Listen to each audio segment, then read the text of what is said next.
তো চালু হৈ গ'ল।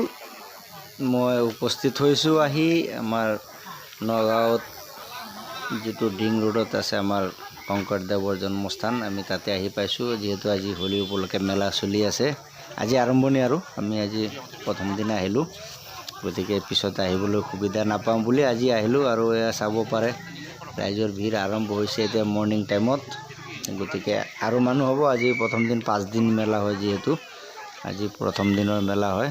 আৰু ইয়াত বহুত দূৰৰ মানুহ আহে, একদম বৰপেটাৰ মানুহ কম আহে বাৰু, তাতো ডাঙৰ মেলা চলি থাকে। এইটো চাইডৰ মানুহ বহুত থাকে, নগাঁও, তেজপুৰ, তেনেকৈ মানুহ ঢেৰ আহে আৰু তাত আৰু বহুত দূৰৰ পৰা মানুহ আহে।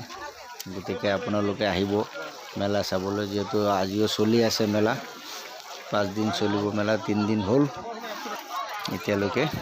আমি ভিতৰত সোমালোঁ আৰু মন্দিৰৰ বাউণ্ডাৰীৰ ভিতৰত সোমালোঁ।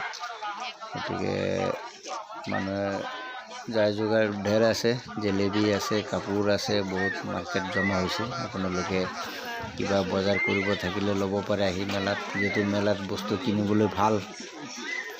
মোৰ বাৰু বিশেষ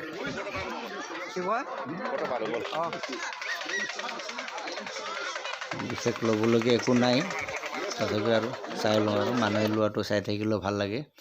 ইয়াৰ ভিতৰত সোমালোঁ আৰু মই যিহেতু মন্দিৰৰ ভিতৰত নাযাওঁ, গতিকে মই বাহিৰতে আছোঁ। এয়া ৰাইজ আছে, এইখিনিত গোটেইখিনি বাহিৰৰে মানুহ হয়, চব নিজৰ নিজৰ খোৱাৰ বস্তু যোগাৰ লৈছে, ইয়াতে খানা বনাই খাই আছে। যিহেতু ইয়াত ভাতৰ হোটেলৰ সুবিধা কম আছে, দূৰণিৰ মানুহবিলাকৰ অসুবিধা হ'বৰ কাৰণে সিহঁতে নিজে যোগাৰ লৈ আহি নিজে খানা বনাই খাই আছে।